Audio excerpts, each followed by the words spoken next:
Hey guys, what is going on? This is Daaro DS, and welcome to a brand new visual novel series I will be starting up. Hopefully, I can get it through all this Steins Gate, all this Higurashi, and hopefully it can be a huge third string VN. It is a highly popular one.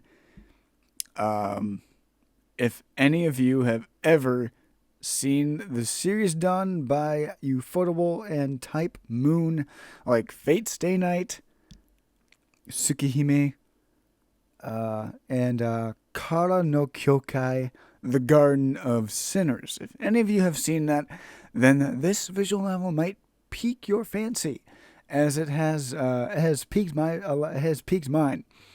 As I recently have just finished watching the 7 movie series, The Garden of Sinners. It was an absolutely fantastic series. If you have not seen this series, I completely recommend that you go check it out. I will put a link in the description so you can go check it out for yourself. Hopefully come away liking it the same that I did. But this game is called Witch on the Holy Night.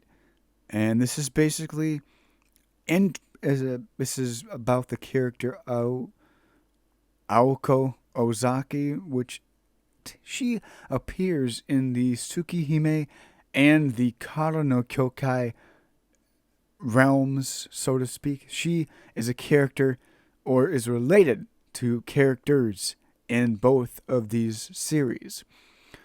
And this is from her perspective.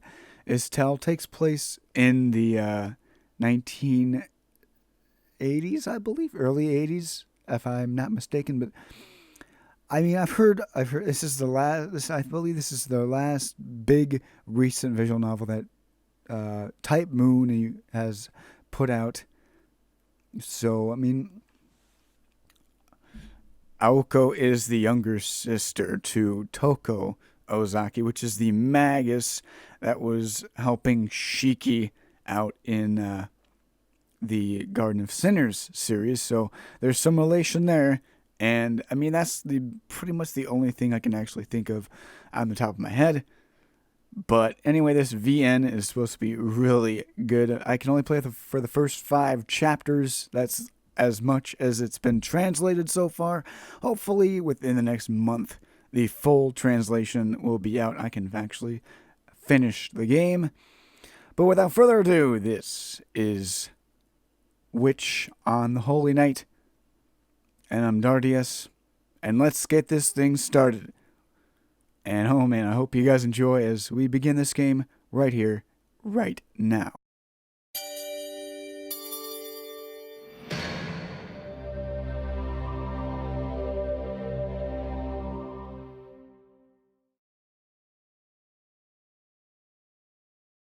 Alright. Witch on the Holy Night. I've heard a lot of good things. I've heard a lot of good things, and I've heard there's no character interaction, not like Steins Gate at all. So it's going to be like a Higurashi where you just read the story and see where it goes, and hopefully it will turn out as well as we hope. So let us begin Witch on the Holy Night.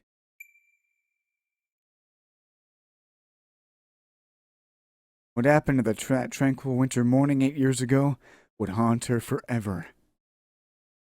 It was the first time she touched a life.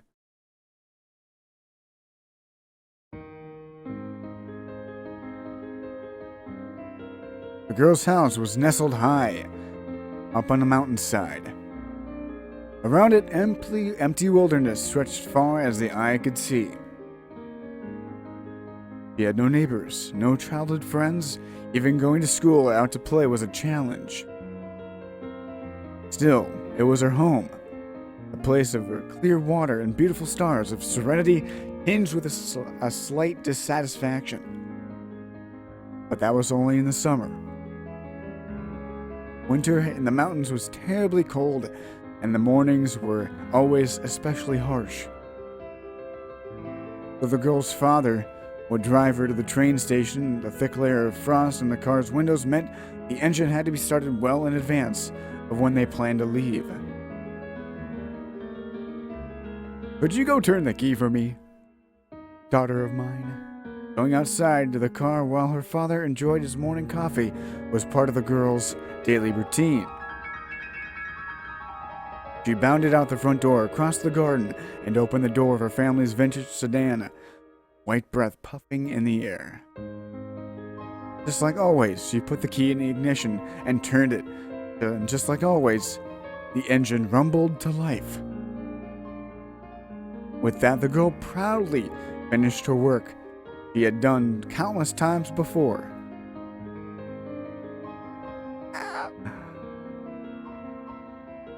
Uh-oh. A high-pitched scream rang out through the air. And though it was not in human words, the girl clearly heard a small voice crying out in pain. Several minutes passed. The girl's father came out and opened the hood of the car.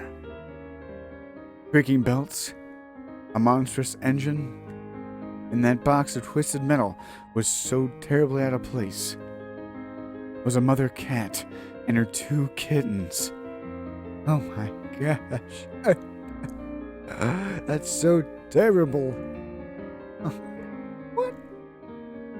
Oh, it's so sad. The 3 cats had been huddled together in the engine compartment. The mother cat was missing everything from the neck up. And the first of the kittens had been mangled beyond recognition by one of the belts. They must have died instantly. The remaining kitten, half its face slick with blood, still gasping weakly. With that little life it had left, it clung desperately to the chest of its mother, or rather the piece of meat that used to be its mother. How awful, her father lamented. The previous night had been even colder than usual. After her father came home with the car, the family of cats had crawled under the hood, drawn to the warmth of the engine. They passed the night in the engine compartment, and in the morning awoke to the maelstrom of spinning belts. Our airtight cars were rare in the 80s, and such stories were not unheard of. It's okay. This isn't your fault. Her father's voice was far away. You could only make out a faint trace of the kitten's gray fur. The rest was covered in blood, its mother's blood, brother's blood, and its own blood.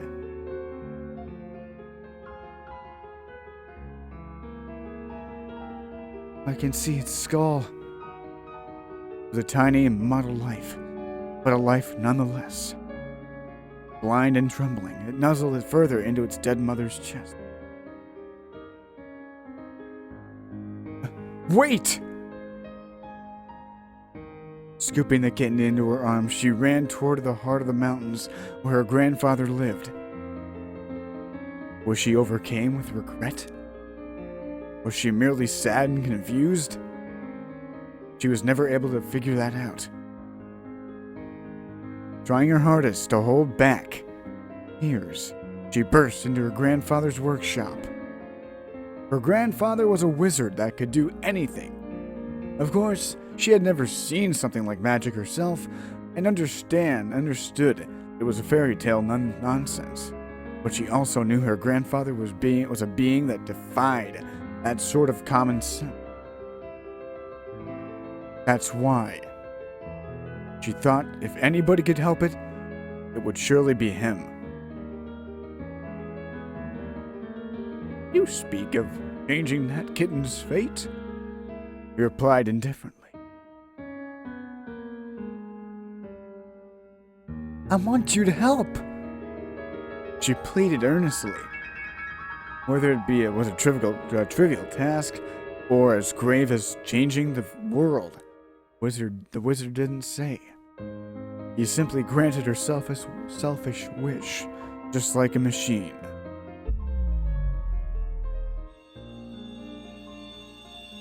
Oh, wow.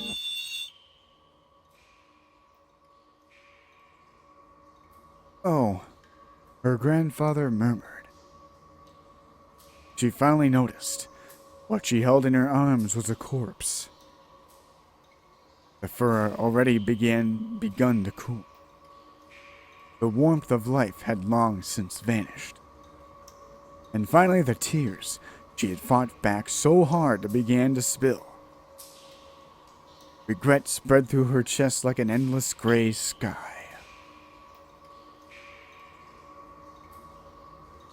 What a waste to think that in the world it would revert.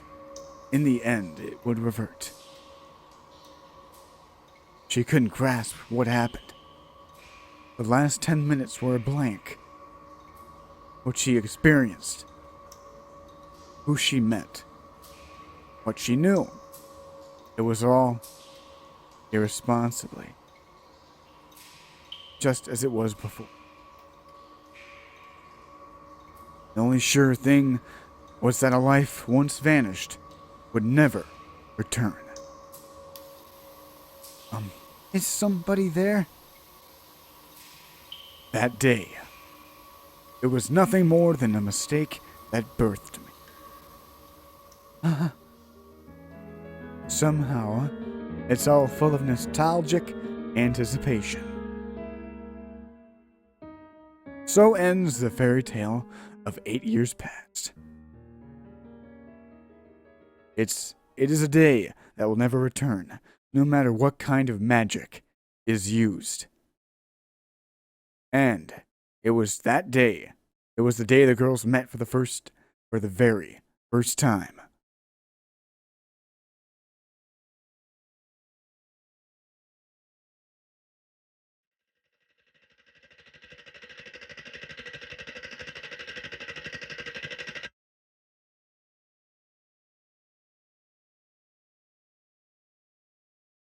Arrogant, greedy, and only capable of destruction, I am surely a wolf. Without reflecting, without looking back, without noticing anything, I puff out my chest. If I've left you alone, you have my sympathy. At any rate, it's supposed to be my fate to be killed by Little Red Riding Hood. Chapter 1. Abnormal Person.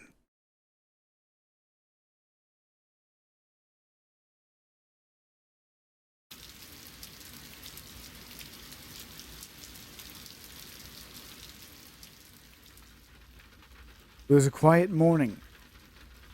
The view of the sky from the bed was smeared as ashen, watercolor gray, while the thermometer read 6 degrees Celsius, a merciless temperature for November. Breakfast time had come and gone, and the girl awoke to the shameful sound of her own growling belly. But for her, just lazing around, just like this, was bliss. It was already well past 8 o'clock. If it were a normal weekday, this would be a hopeless situation. Tardiness would be inevitable. However, today, classes were canceled due to honor the anniversary of her school's founding. Thanks to that, she could enjoy a lazy morning for the first time in what felt like forever. The world outside the window was a melancholic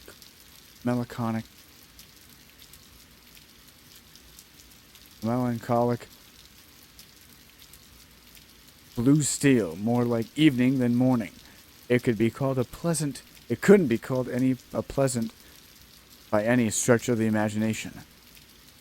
But to the girl that had been awake just until 3 hours ago, the weather was irrelevant. All she cared about was her all-consuming sleepiness. As long as she could spend it dozing in bed, it was a good morning in her book. Whatever was going on outside didn't matter at all.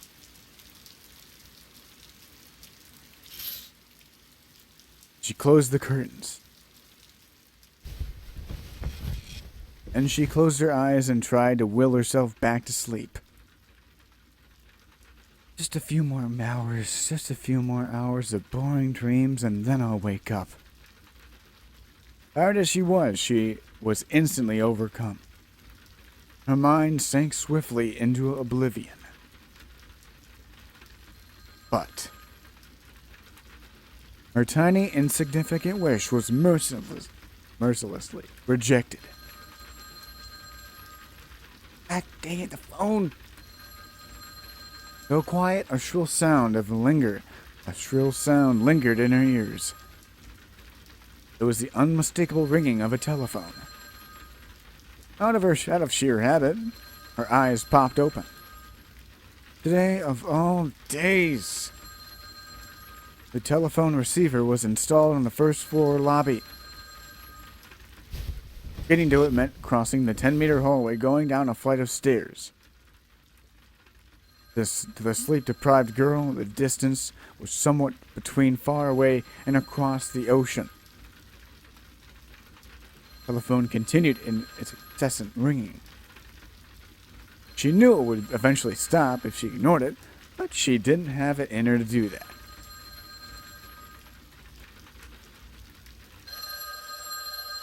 Maybe Alice will get it. Alice will get it? However, the hopes she pinned on her roommate were short-lived. Thinking about it, only her own school was closed today. Her roommate attended some prestigious hilltop academy, so she would have been long gone by now. Telephone's perseverance was extraordinary. The longer it rang, the louder and more demanding it grew. Ah, fine. And after I finally got to sleep. Unable to take it anymore, she got out of bed, slipped onto a coat, and stepped out into the hallway.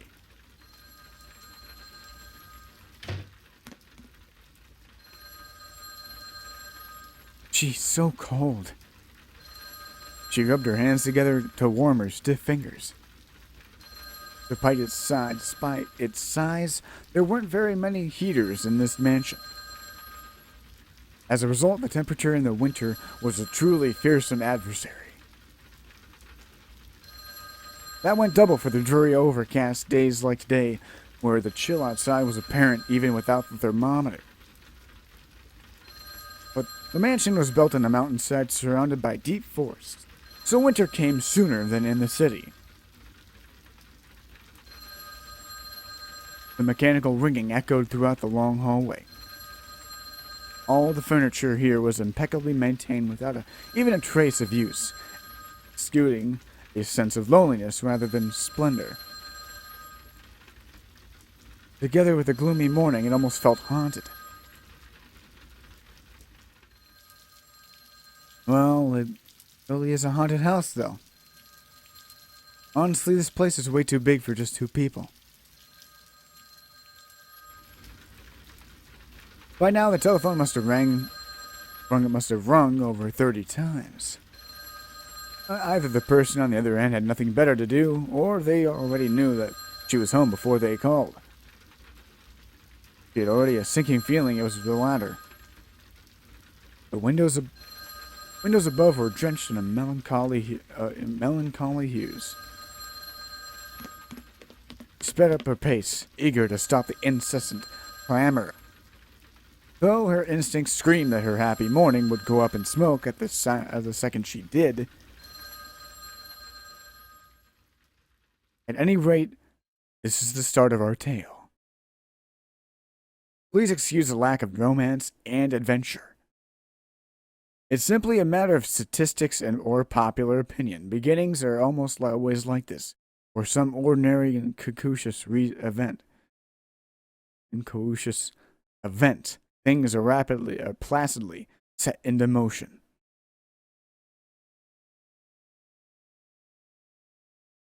I think this is the opening. Alright. This is Witch on the Holy Night. This is the opening, and I'll be back as soon as it's done.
By the time she reached the school gates, the rain had already begun to slow.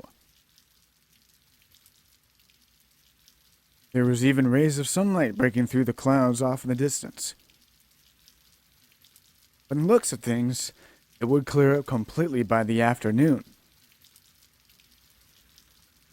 Not like that affects me, though.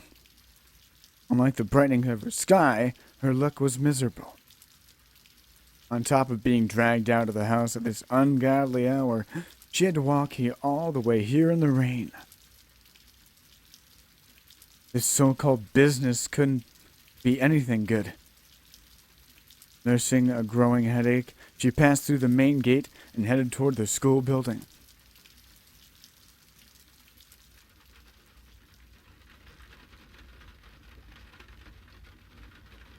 She didn't encounter a single other soul along the way. There wasn't even anybody around for club activities. When she arrived at the faculty reception area, she was greeted by a sign that read "On break." All the students were out enjoying themselves right now, except for her. The more she thought about it, the more irritated she got.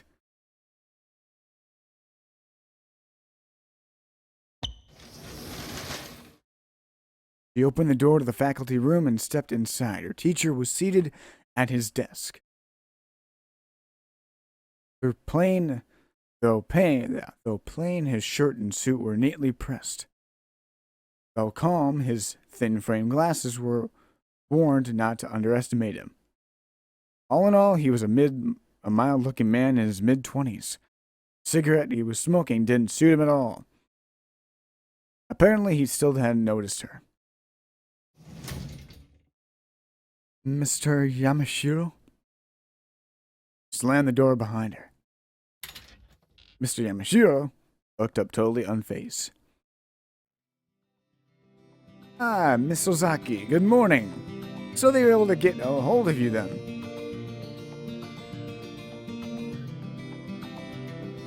Yes, they called me an hour ago, at home, without any warning whatsoever.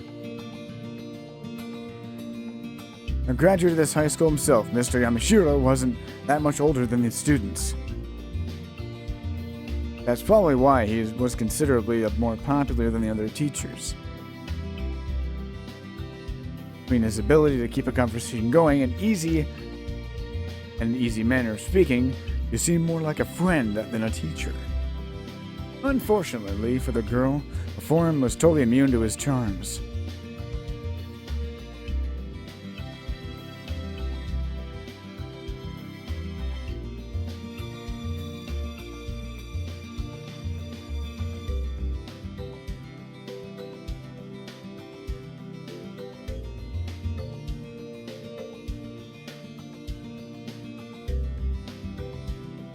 As far as he was concerned, the teachers ought to be cold and level-headed. A stern hand that could evoke both love and hate in equal measure was best for the students. The last thing they needed was a place to hang out with some happily laughing older brother type. In short, he was the exact opposite of her ideal teacher. It was only natural that her interactions with him were hurt and unpleasant. Though if a pleasant conversation was one that provoked a smile, it wasn't like she was capable of that in the first place.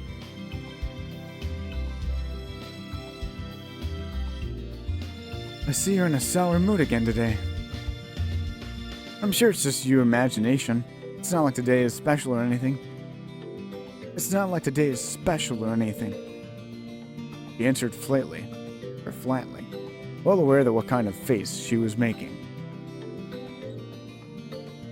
She was cranky and tired. Her eyes were making it very clear she saw the man in front of her as an enemy. Oh, I'll take your word for it. But try not to be so harsh with our guest, okay? Frankly, there are some aspects dealing with him that we're not sure how to handle. About that, I still don't know why I'm here. Her voice was piercing.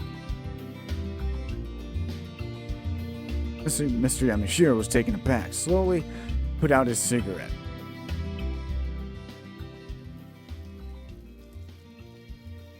Oh? What exactly did they tell you on the phone?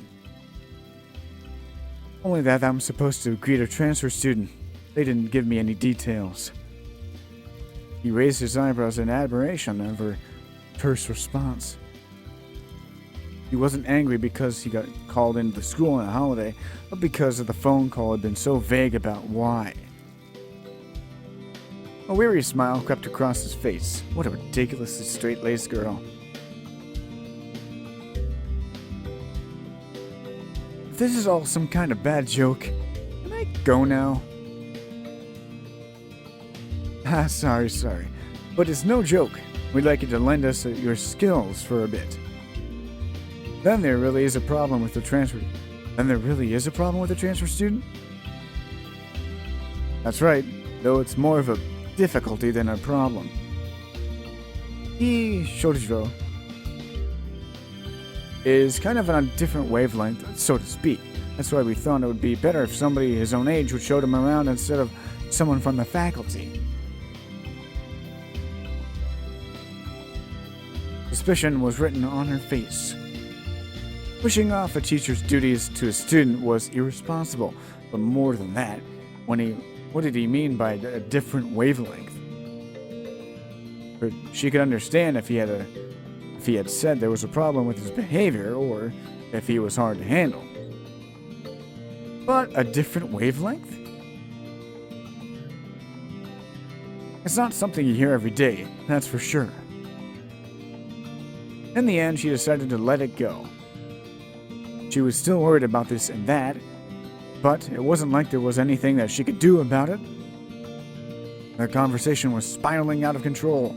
She didn't have enough information, and anyway, if she had any intention of refusing, she'd still be at home right now, curled up in her bed. I just have one question. Oh, right. He's a second-year student, same as you. He's very composed and a good listener. Well, putting it another way, he lacks spirit, and that just means he should be easy to get along with, right? Even though he's assigned to a different class, I'm sure you'll be friends before you... Yeah, I can find all that stuff from him, thanks. I just wanted to know, why me? Her tone was scathing, but at the same time it was clear that she intended to cooperate. Didn't like it, but for now, she decided to cast aside her own feelings and focus on the task at hand, trying to act impartially as possible.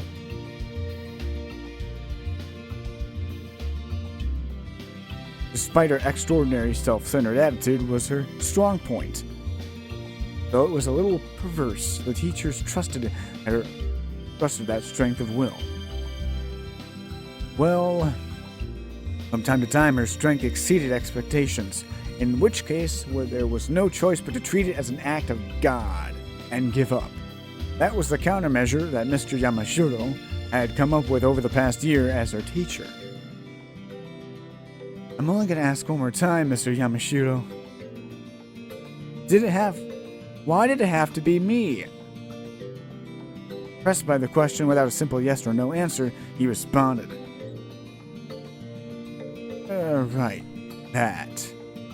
Well, it's not because you're the Iron Lady of the Student Council, as feared by the faculty as you are respected, willing to cut down student and teacher alike for the sake of the school.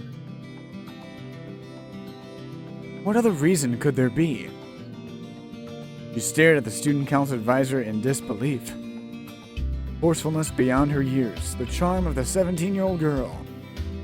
Her gaze was a miraculous balance of conflicting traits, but Mr. Yamashiro deflected it with the usual placid smile. Well, if obligation alone would be enough to do it, if obligation alone was enough, I'd do it myself. The selection didn't have anything to do with your position on the student council. I just thought you were the only person who could hear out their quest without weighing the pros and the cons. That's why I recommended you. In short, he chose her because he knew she'd agree. Wow. Mr. Yamashiro. Wow, scary. I don't care if you glare at me, but make sure you give Shojiro a nice smile, okay? Shojiro. Speaking of which, I think we've kept him waiting long enough. Oh, and thanks for coming all this way to the rain. Naturally, we provide a car to take you home when we're done. Stood up with a flourish. Fine. Turned and left the facility room.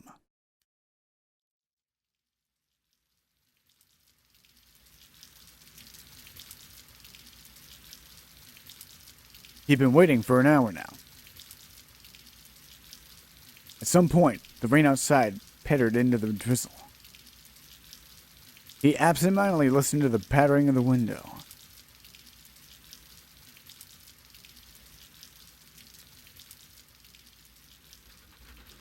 The room was filled with rectangular desks arranged matter-of-factly. Other than himself, it was completely deserted. It had been a long time since he was escorted here and told to wait. Even an honored student would have complained by now, but he steadfastly kept to the post like a scarecrow. His body was chilled to the bone. It was a late November morning on the cusp of winter. The classroom was only a little warmer than it was outside. That's horrible. I know that feeling all too well. Had he not heard the teacher say it was okay to turn on the heat? He'd never seen... He had never seen this type of heater before. Whatever the reason, it wasn't running. He blew on his fingers to warm them up, and gazed blankly at his surroundings. The teachers had called the Dreary place a meeting room. To the students of the school, it probably seemed excessively grandiose, but no matter how he looked at it, all he saw was a large plain room. It was so lifeless, he inadvertently found himself thinking of arid cavern. With nothing better to do, he sat and wondered what they could possibly want to discuss in such a cold place like this.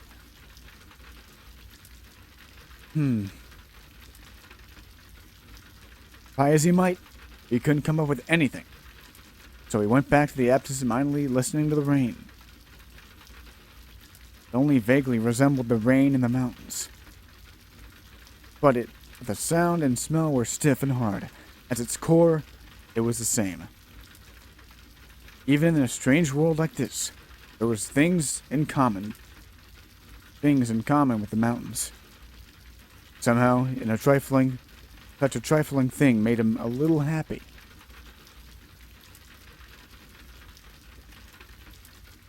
He liked the city rain. He liked the city in the rain. Certainly, fair weather was more pleasant, but his fondness for the rain had nothing to do with that.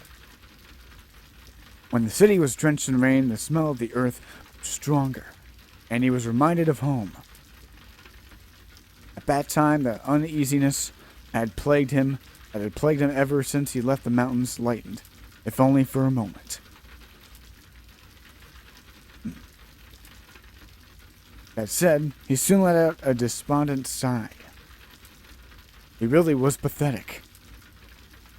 It had already been 2 weeks since he moved, but he couldn't stop moping whenever he accidentally thought about his hometown.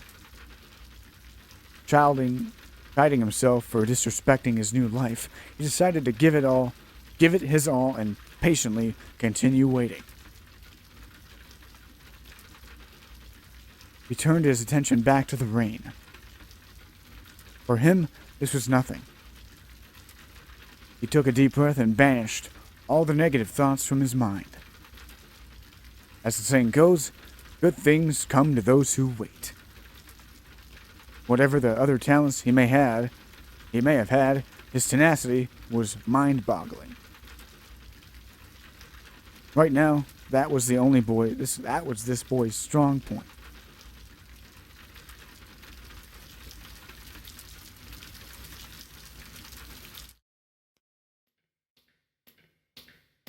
Uh-oh.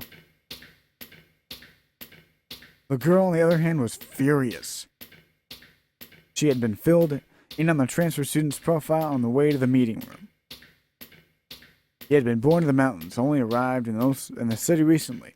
The village he came from didn't even have electricity. Fact alone meant he had been cut off from over half of modern civilization. Seriously, isolation like that would be ridiculous in the pre-war area, let alone now. Even Robinson Crusoe had it better. Her anger was understandable. Robinson. That's great. Apparently his village had been shut away deep in the mountains for a very long time. Even contact with the villages in the foothills only happened once a month, via mail. It was unthinkable in modern Japan. Nevertheless, though expressways and JR for only Japan National railroads had crisscrossed the country like veins and arteries, it was impossible to say for sure that mountains and villages would no longer exist. The only certainty was that the thoughts of the person who had grown up under those conditions would be almost unimaginable.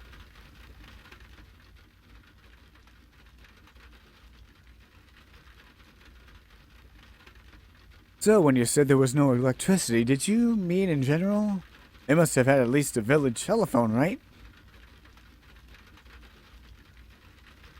I don't think so. He seemed pretty shocked the first time he saw one.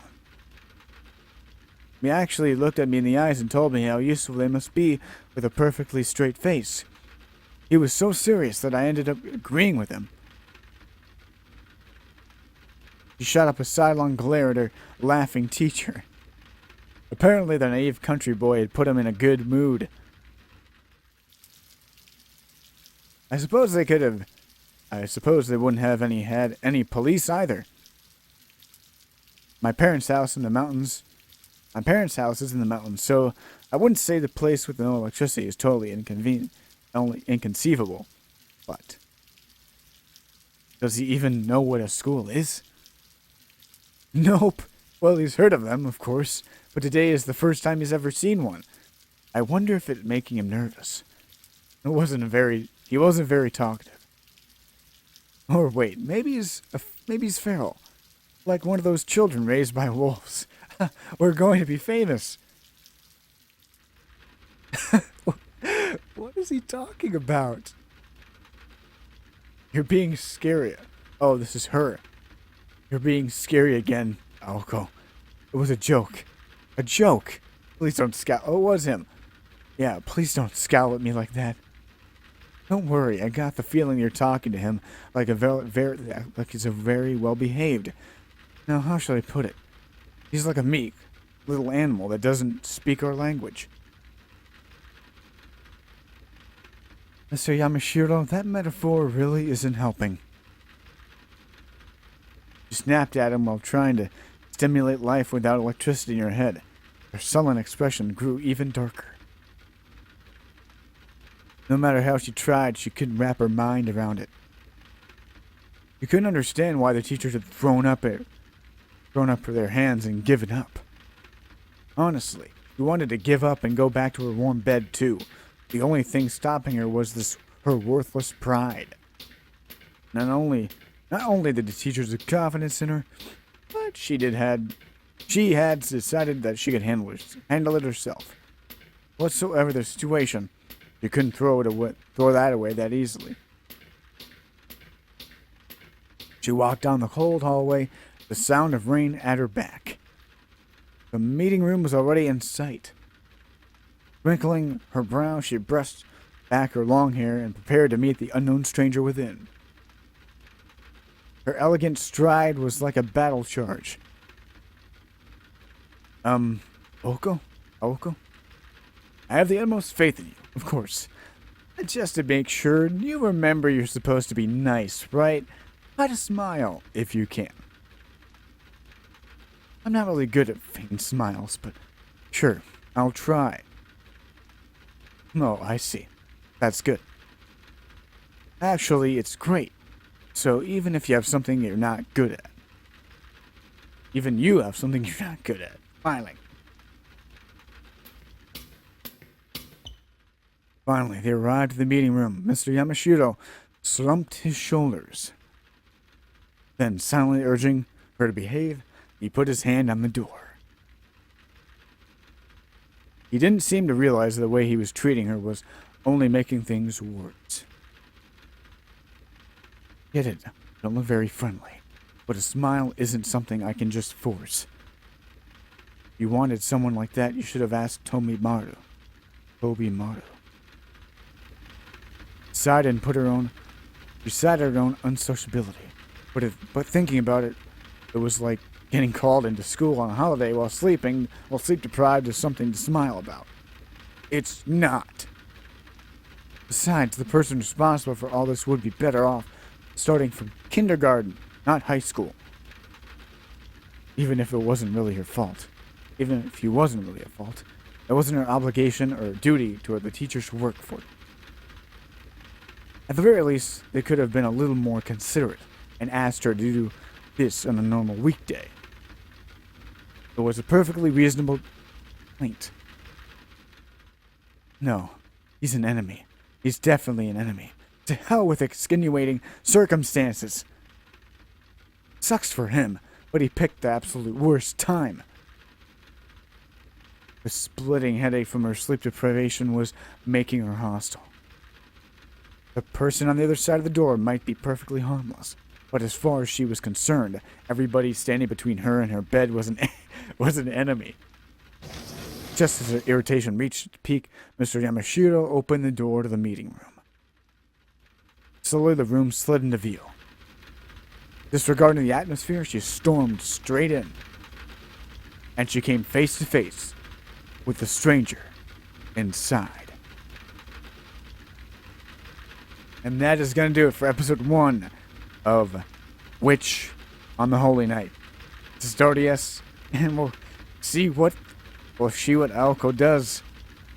What is she going to do to this poor transfer student who has no idea what anything modern is since he lived in the mountains? Holy crap. I can't wait for this. Alright, this is Dardius, and I'm going to catch you guys next time. Stay tuned for more Witch on the Holy Night. And have a nice day. Peace.